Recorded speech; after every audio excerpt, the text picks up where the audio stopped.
All right. Good morning, doctors and friends, and welcome to the DocTales podcast. We are recording here at the Hardcast Podcast Studios in lovely DuPont Circle, Washington, D.C. And here, our goal is to provide valuable advice to young doctors about how to successfully run and grow medical practice. And we also interview non-medical experts in their respective fields that offer, great insight for young doctors. Today, I am thrilled to be joined by Dr. Michelle Vitulli, a local legend in the medical community, the owner of Caring Hands Animal Hospital, which over about a 20-year time horizon has expanded to 8 locations. Dr. Vitulli is also the proud mother of 2 college-age kids, one going to school in California, in sunny Orange County, and another one going to her former alma mater, Cornell Big Red. Let's go Big Red. Right. I was telling you before, my grandfather went there, so that's where I get the only intelligence I have, I get from him. How are you doing today? I'm doing great. Thank you so much for having me. Absolutely, and thank you for surviving the DC Yes. traffic. I'm partially blaming you. You wanted to do this at 10 a.m. on a Tuesday, so you're partially to blame, but I really can't thank you enough. I know how valuable your time is. You're very busy, so it means a lot to me. Happy to be here, Tim. Okay, awesome. Well, we already talked a little bit about your background. Why don't you tell us about your real background, where you grew up, and tell us about your family. What was that like? Sure. So I grew up in Floral Park, New York, which is about 20 minutes out of the city, New York City. Is that Long Island? Yeah, it's Okay. Long Island. Mm-hmm. And neither of my parents went to college, and I'm an only child. So I had their undivided attention. Wow. Oh, wow. Okay, that's awesome. And what about your childhood? Maybe partially as an only Yeah. child, that probably helped drive you. But what made you so ambitious and so driven at a young age? I think a lot of that actually was innate. My parents, they were very supportive, but they never really pushed me to exceed. It was my nature to push myself. In fact, I remember when I was a second year student in high school, and I'd always wanted to be a vet, but I never told them. And I said to them, I was in the back of their car, and I said, I think I want to apply to a college that can get me to vet school. And they're like, what? You want to go to vet school? And they kind of brushed it off and laughed like, oh, Sure. because again, they had not had such ambitious goals at that age. Mm-hmm. And, but I had secretly always had that desire. That's really interesting that you almost had to keep it a secret Yeah. because it was such a contrast. And then they were super supportive once I said, no, I really want to do this. That's great. My grandmother started her own flower shop right after the World War II. And she was delivering flowers on her bicycle, and she had her third child, my dad, and then had 2 more children, but ran her own flower shop. And I was always expected that I would, and then my father ran the flower shop. So it was kind of expected that I was going to run the flower shop. Right. So Right on. my grandma got a little disappointed when she heard I wanted to be a vet. Well, I think she'd be proud of Yeah. what happened since then. Yeah. And how's the flower shop doing? It's doing great. He Good. sold it to another employee. Okay. Well, I would say it worked out just fine. Yeah. And that probably helped build up your ambition and learning what it takes to be a business And owner. I think that owning a business was always inbred in me. So that's why I wasn't afraid to go off on my own and start a business. Okay, great. And then, so where did you go to undergrad? And then what made you decide to go to Cornell? So I went to a small liberal arts school in Allentown, Pennsylvania called Muhlenberg College, which had a good pre-med program. And the first year I applied to veterinary school, I didn't get accepted. So I worked on an equine farm in Westchester County and worked at the racetrack, Belmont Racetrack, which was right in my backyard.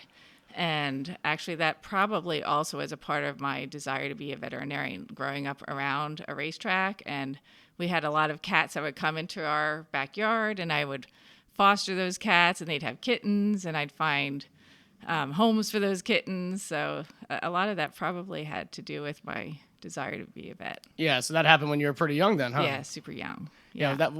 So you how old? Like 5 or 6, something like that? Yeah, I was 5 or 6. I remember the first cat that I really fostered. She was very untamed and wild, and she would come to our house, and I would feed her. And then I'd notice, and I was young, a little kid, that her belly was getting bigger and bigger. I was like, oh, I think she's going to have kittens. But every day she would come to be fed, and she would only let me feed her. And then one day she was gone, and I assumed, well, maybe she had those kittens. So I searched all over our neighborhood until I found where she was. by calling her, and then she let me start feeding her again. And then one night there was a huge storm, and when I went back the next day, she was gone. And I remember being very worried for her. So I asked all the neighbors, was there any cat near their backyard? And we found her in an attic of a garage, and no one could get her out of that garage, but she came to me, and I saved all those kittens, and then we raised the kittens in our basement, and like all that sort of nurturing and taking care of animals was from a very young age. Well, and it fits the name of your hospital, Right. Caring Hands. That's a great story. That's awesome. Thank you for sharing that.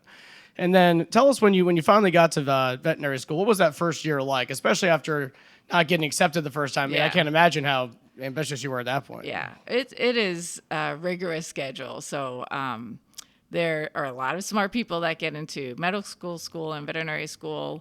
I worked really hard that first year because you're taking a lot of hardcore science classes. It's not the clinics. I'm much more geared towards clinics, so the hands-on versus all the book studying. So I remember with physiology and anatomy, it was a little bit of a struggle for me. But you form great networks in vet school. It's one big family, and we all help each other. So it's very supportive. That's great. And then tell us what it was like, first year after graduation. What were the first steps that you did to look at what type of clinic you want to work for and how you want to get your career going? Yeah, so I thrived in the clinic. So I loved the last 2 years of veterinary school. And I knew that I wanted to work where I would continue to grow my clinical skills. So I applied for an internship, and maybe about 30% of veterinary students apply for an internship. It's a little bit selective. And getting that internship, I got one more year under my belt working with some very seasoned veterinarians to make sure I got the right skills that I wanted. And then I searched for my first practice was a multi-doctor practice where I would continue getting good mentorship.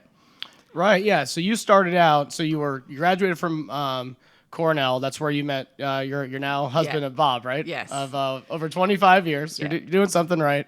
And then he got a job down here in DC. Is that why? And you started looking down here? There's a funny story about, so when we met at veterinary school, and he actually went to a veterinary school party because veterinary school is very female. There are a lot Smart of women. man.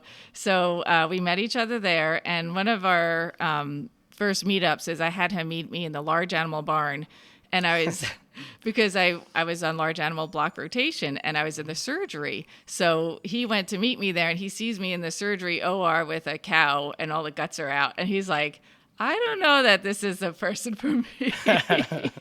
But it's a good first date. Yeah. But we got married at Cornell, like I told you before, and when he was actually finishing his PhD in physics, and when he applied for his first job, he applied for a non-science job. He applied for a consulting firm, McKinsey Consulting. Yeah. And he had the opportunity to either go to Atlanta or Stamford, Connecticut, or DC. And we actually chose DC for that. We thought that was, we had already been talking about owning a practice someday. And we thought that was a growing area. And that we were already thinking about the demographics of where we would want to start a practice when we decided where to move to, because he had the opportunity to go to, a number of different locations. Right. So it worked out really well. Right. Sounds like we got a power couple on our hands, a PhD. Huh? And he helped me tremendously, I have to say, especially because he had more of the business background than I did. I was all into medicine and not really business. Even though he was a PhD student, he loved the Wall Street Journal. He was very business-minded. That's how he got a job. I work with a lot of engineers. Yeah, I know the type. They have my stepdad is also a physics professor, PhD. Yeah, so they have a very analytical brain. Yep. And when he started consulting for McKinsey Consulting Firm, he saw a vision of, how to help me start a practice and how to write a business plan, which was kind of the stumbling block for me. I knew I wanted to do it, but how do you get a business plan together? How do you approach a bank? How do you get a loan? Right. And this is a great segue because you had some great mentorship at Clock Tower Animal Hospital, I should say, out in the Herndon area in the DC suburbs. But after you decided, hey, I'm going to take the reins. I'm going to open my own clinic. You got that SBA loan, That's which right. I know can be difficult to get without a track record. So what was that like the first day you left Clock Tower and went out on your own? Yeah. And like you said, Clock Tower, Dr. Bill Swartz was an amazing mentor to me. And in fact, I chose to work with him because I saw that he could be a good mentor. He had been in a partnership for 20 years and then went off on his own and started his own practice. So that was why I chose to work with him. And I remember when I told him that I wanted to start my own practice, he was happy for me, but right away he's like, well, why don't we go into a partnership together? Right away he wanted me to buy into his practice. Sure. He didn't want to lose the relationship that we had built and that we had helped grow his practice. But I told him I really wanted to start my own. I had a vision for what I wanted to do, and then he was very supportive.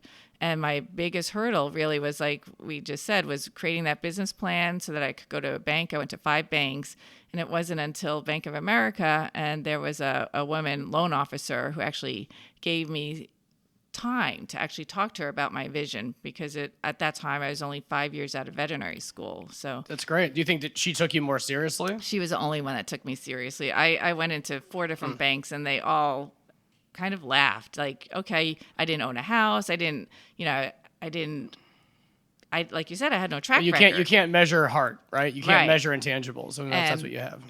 But this loan officer in Bank of America read my business plan, and she said, if you're willing to get an SBA loan, I think we can get you there. So it does take sometimes someone to reach their arm out to you and pull you and say, yes, I believe in you. I'm going to let you go for it. That's awesome. Well, and also back then it was much more difficult. Now veterinary practices get loans fairly easily. It was a completely different landscape because back then they didn't look at veterinary practices as highly profitable.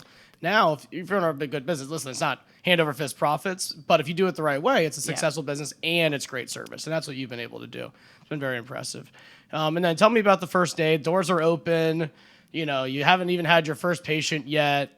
This is out in the Centerville location that you opened. And of course, you were right. It ended up blossoming into a great community and still is. Yeah. Tell us about the first day. I'm sure it's probably lodged in your head there because I'm sure it was a crazy day. Yeah, no, it was just super exciting. It was myself and 5 employees, and the neighborhood was very supportive. It was a fairly new shopping center, so they saw us through the construction, and we already had a short list of clients that wanted to see us. And just having them come in that door and feeling like we're going for this, I never was nervous. It was always an exciting moment, and always had confidence that we're going to make this work. Gotcha. And how soon did you know you were ready to open up a second location? So I, of course, like I intimated with my husband, who was a business-minded person and worked in a consulting firm where he saw how partnerships developed. He was like, if you really enjoy being a practice owner and building something, you can find partners that can help you grow. And so right away from the beginning, I always had a very good knack for finding the right people. So I feel like all the doctors that I hired were very great. And I've met almost all of them. Doctors. Yes, so I think that we've always had great doctors, but not all of them want to be owners. And I met Dr. Jeffrey Newman, who actually his vision was to start his own practice, but he did not want to do it on his own. He wanted to do a partnership. So we met through a colleague, and we said, well, we have the same vision. We want to own multiple locations. We want to own another practice, and I wanted to do it with a partner. And I said, why don't you work for us for 6 months just to make sure we get along together. We have the same ethics and the same path to producing a successful practice. Right. And he worked with us for 6 months, and it was a very collaborative, communicative relationship. And so we started looking together, and it was a lot of fun. And we drive around looking at different locations. We didn't ever hire someone to help us find a location. It was done very organically by just looking at different shopping centers, talking to different landlords. And then we ended up in the Arlington location, which was an area that was transitioning. look at it now. It looks like a genius concept. I mean, all your locations are in good spots, but that one in particular, because when you started that location in South Arlington, there wasn't nearly what there is there today. No. The real estate values are much lower, and so that was an old bowling alley. So the roof of that shopping center is curved because it used to be a huge bowling alley. Yeah, it used to be greasy hands, now it's caring hands. Yep, exactly. Well, thank you for revamping the community. We'll give you all the credit. Thanks. Amazon even followed you there. So you're doing something right. And so tell us, you used a good word when we were talking before the meeting, compromise. Yeah. Right? When you get into business with somebody else, like Dr. Newman, who's been amazing, it's not always going to be, roses and sunshine. So tell us about some of the compromises you've had to make and some advice you would give to other young doctors that are ambitious, that do think they may want to have, multiple locations at some point in the future. Well, when you're looking for a partner, you want to find someone, again, that has the same vision as you do so that you're synergistically aligned.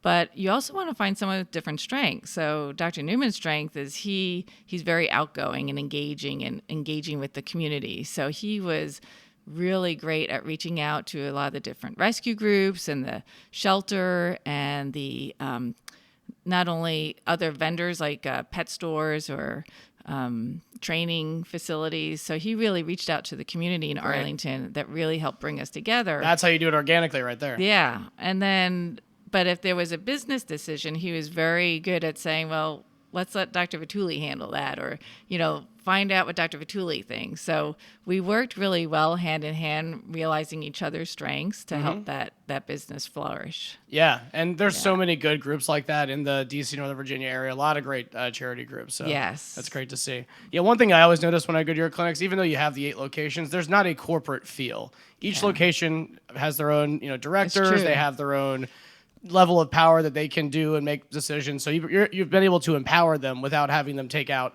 necessarily $1 million loan to buy into a practice. You're able to do it the right way.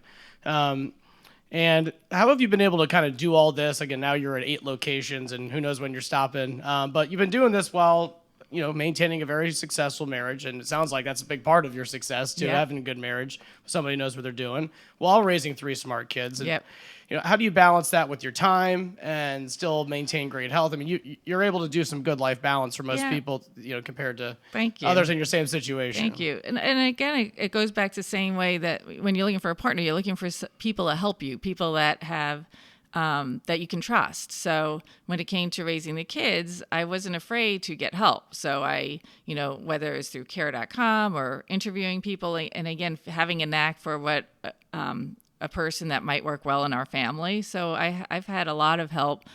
And actually, my daughter, who just graduated and is at Cornell now, I invited all the nannies that we've had through the years. And I had Lorena, who is from El Salvador, and Tenzin, who's from Tibet, actually. Oh, cool. And Ronnie, who's from Southern Virginia, and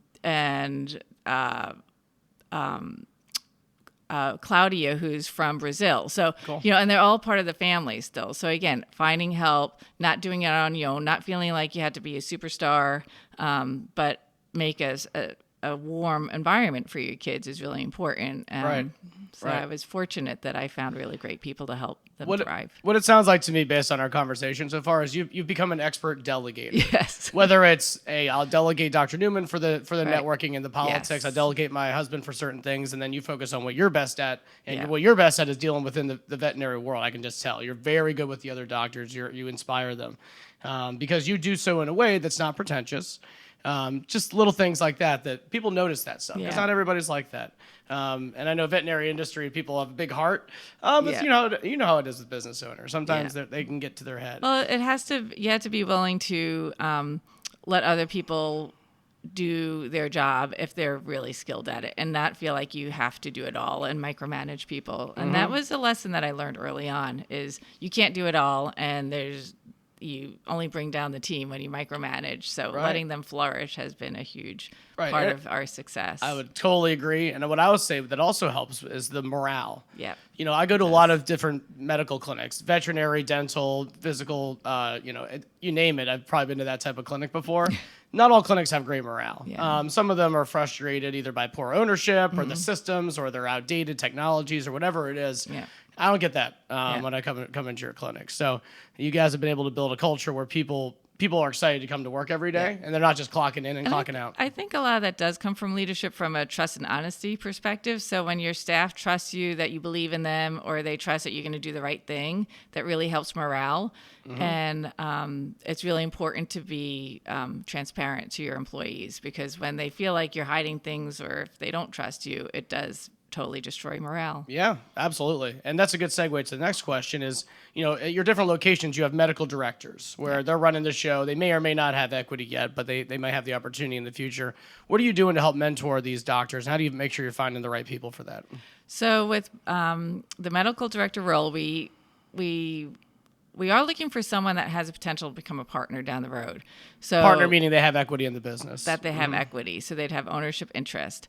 And but as a veterinarian, you're looking for someone that really is open to the staff, and someone that is engaging with the staff, and someone that wants to help the team, and finding that individual on the floor. Because once you become like an owner like Dr. Newman or Dr. Murphy or myself, where you have your hands in a lot of different pots, you can't always be present. And so finding that dedicated doctor that is on the floor but still has those skill sets that you're looking for, and potentially could become a partner, has been very rewarding. The way we help educate them, and that's always the hardest part, is how do you find the time to teach them leadership skills? Is, again, we do rely on other organizations and other CE training management opportunities that are offered to help them with that. And, lead by example, of course. Right. Actions speak much louder than words. Yeah. And what type of training programs? That's interesting, because one of the complaints I always get from young veterinarians that are ambitious is, listen, nobody taught me any of this stuff in veterinary school. I know nothing about the business. I don't know how to market. Right. It's like taking a whole nother master's or doctorate degree and all that stuff. So what advice would you give to them if they're thinking, hey, I want to open up my own clinic? How do I learn this stuff most effectively, and what should I focus on the most? Yeah. It's kind of like with the bank loans 20, 30 years ago. There wasn't a lot of tools out there for learning how to communicate with your staff, how to improve engagement within your team. And now, whether it's through published articles that are in the veterinary magazines, or even in other business opportunities like this, listening to experiences like this. But in the veterinary field, the CE track has really expanded on management. So there is the CE track for purely veterinary side of things, but there is a lot more now that you can get when you go to veterinary CE for management track to help you. And I think that's really important if you have the ambition to be an owner, that you start educating yourself and going to some CE, whether it's within your profession or outside of your profession. Lifetime learning, right, as they say. Yeah. Well, great. I mean, I know if you stopped carrying hands right as of today, you'd already are an amazing success. I know you. I'm guessing you don't have plans to stop. What's your next step? You've done so much already. What are you thinking? What's next in terms of growth? Or are you very happy? No, that's a great question. One thing I've noticed is, as you grow, it's kind of like a snowball. It's hard to make it stop, which is a good thing. So there's no way that we could stop at this point, because we have younger owners now that they don't want this to be the end, so that they have ambition and vision. So it's really starting to pass that baton. Like, what do they want? And that goes along with the collaborative environment that we have. And the younger owners are bringing a lot to the table with holding the ownership team much more accountable, establishing processes so that we're making decisions in an organized fashion and not just haphazardly, which is kind of what started when we were young, in the younger ages of carrying hands. So it's really going to be passing that baton to see how we can continue this to be a legacy practice, which is what I want. The veterinary industry is consolidating, and it is becoming very corporatized, meaning actually corporations are purchasing veterinary hospitals. And that is not our vision at all. We want to keep the ownership in the hands of the veterinarian, so that we can continue to grow, whether it's organically, as we have been, or purchasing practices down the road. I'm not sure. And I'm going to leave that with, talking with the future managers or owners of Caring Hands, but to keep it in our hands so that we have a say for the type of medicine that we're practicing and how we want to expand. And I'm sure you're seeing this. One of the problems I see is you might have a young doctor that wants to buy into a veterinary practice, but NVA or another one of the big corporations comes in and offers 5-6 times profit. The doctor can't even get a loan for that much. So it's hard for them to compete with them. And then the corporations come in and they just do a lot of cost cutting, and I think it hurts morale at some of those clinics. Yeah. What I like about your design is that there's passion behind every clinic, and profit will come, but it doesn't come first. Service comes first. Yeah. That's not necessarily the impression I get at some of the other clinics. What do you have similar thoughts on that? Yeah. No, I think when you have outside investors in veterinary medicine, their focus is going to be on the bottom line, because they're not veterinarians. They're business people, and that's going to be their focus, a return on their investment, versus in our model, it is more geared to practice the best medicine you can have and great client service. It's a hard job, no denying. And being a veterinarian, especially in a practice like Caring Hands, where we're open 7 days a week and we are very client centric, we're trying to make what's best for the pet and the client. It can be a long day. You have 11-hour day of seeing appointment after appointment. It can be tiring. Right. Physically and emotionally. Yes, exactly. But our goal is to have that environment where we know what our mission is, and it's not really, like you said, always at the bottom line. It is more about the care we're giving, and the other will follow. Right, because when you go to bed at night or you wake up in the morning, you want to feel really passionate about what you're doing, not just thinking, I've got a great business, but I'm really helping the community, and I get that impression from you.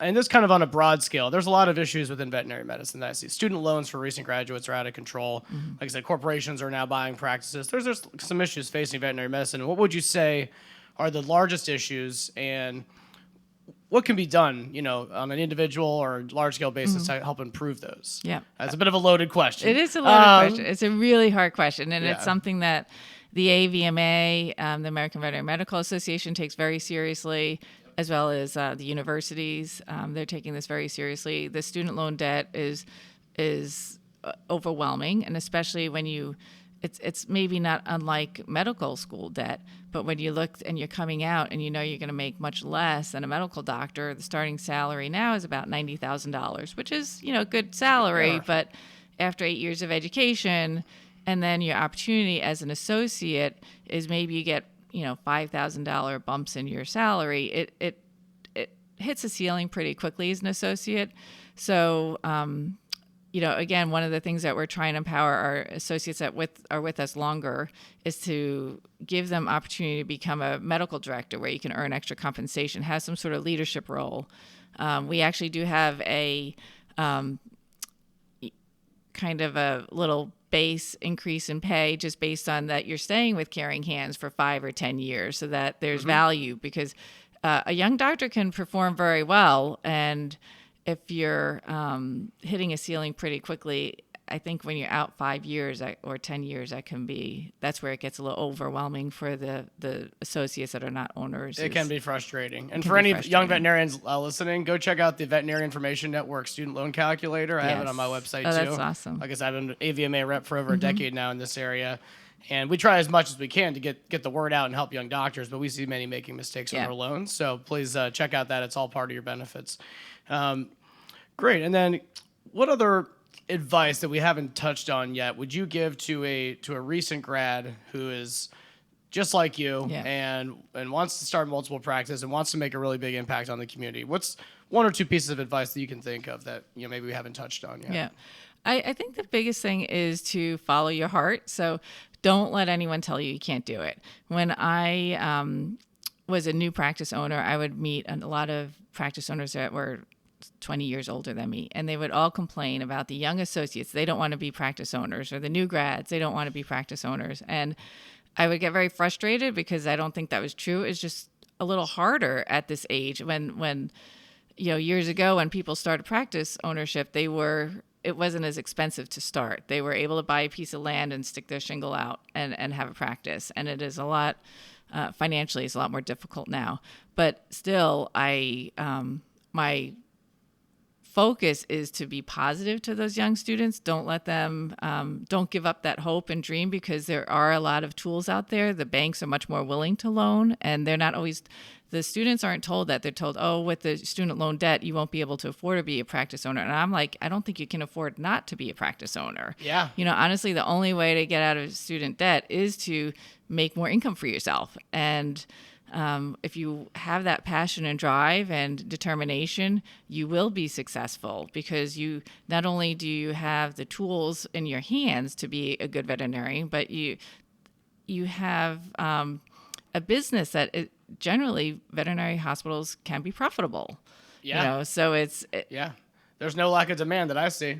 There's no lack of demand. So that's my encouragement, is don't wait 10 years out even. I think if you find that you have a good mentor to work at a good practice, we have good mentorship so you can learn the skills that you need, and then to take that ambition and don't let someone say that you can't do it, and start soon within that 5 to 7 year mark. Really start trying to establish, where you would want to start a practice, and not only with mentorship, but if you reach out to any other of these organizations like the AVMA, they can potentially lead you to areas where you can get actually one-on-one counsel on how to do this. Yeah, they've made it. And I'm always happy to do that. So I love talking to the veterinary students about ownership. Well, good. This will be a great way to get out to more people. And then one other question I wanted to ask, something that I've seen as a trend in veterinary medicine, a lot of young veterinarians are contracting. They're no longer W-2 employees, so they'll work at 3 different clinics because maybe they lose their benefits like health insurance and 401k, but maybe their spouse has them because they're government employed. We're in DC, or consultant, or some big company where they have benefits. Are you seeing that trend at all within your clinics? Are people coming up and saying, hey, I'd like to work as a contractor versus a W-2 employee? Yeah. No, there's a lot of benefits to doing, we call it relief veterinary work, where you can set your own hours. So, some of the struggles, especially if you're raising a family, is you want a certain schedule. And when you do relief work, you can say, yes, I can work that way, or no, I can't work that day. So having that flexibility, there's a lot more flexibility in relief work. And we value that, the ability to hire relief vets, because we might have a doctor that's out on maternity leave. So you only need someone for those 3 months while the vet's out of maternity leave. And we've had a couple of our associates do relief work for us. So it's worked out very well. Oh, good. Yeah. Okay, great. All right. Well, this has been extremely interesting. I knew you would be an awesome interview. I learned a lot about myself, about you today. I'm still learning things about myself, but I learned much more about you today. So I can't thank you enough for coming in. All of your hard work is definitely making an impact already on a lot of other young doctors. I have the pleasure of meeting almost all of them at your various locations. I've met your staff, that you have a headquarters, I call it, right near the Centerville location. That's unique. That's rare. Another sign of good delegating, just being able to find the right people for the right things. And kind of switching gears here to wrap up on a more lighthearted and a fun level. Tell us something that we would never know about you. Maybe are you good at juggling? I'm just kidding. Right. Hidden talents. What other fun hobbies or passions do you have? Well, I don't know if I could do it here, but I was, when I was in high school, I was on the gymnastics team. Oh, cool. And although I can't do aerial or splits on the balance beam anymore, I can still do a darn good cartwheel. So do we have a balance beam here? I'll do a cartwheel if you want. Sure. You want to take it? Yeah. Okay. Do a cartwheel. Can you get her on video? All right. Nice. Well, you just showed us. You just showed up everybody. Not only that, but you're still in good physical shape there. My sister grew up doing gymnastics. Oh yeah. And so we used to go down to Florida. She would go to Disney World competitions. Yeah. And she still talks about this today. How we'd seen the thing like 1,000 times. Her routine. And we were at Disney World. So my mom and I, instead of watching her for the final performance, we left to go on some rides. And one of the other parents told on us. Oh, no. So she still gets mad at us. She's like, you didn't see our channel. Like, we'd seen it 100 times. But she's still the same way. We'll be at Christmas dinner. She'll be doing the cartwheels and stuff like that. Yeah, I've never not been able to do a cartwheel. It never leaves your system for some reason. It's really funny. If we do another one, you'll have to do a backflip. I can't do that anymore. Okay. Good. Well, anyways, thank you once again. Okay. A woman, a mother, a Okay. business owner, a veterinarian of many talents, and looking forward to continuing to stay in touch Great. and watching your business thrive. Absolutely. Thanks, Tim. All right, It's thanks a fun. lot, Michelle. Appreciate it.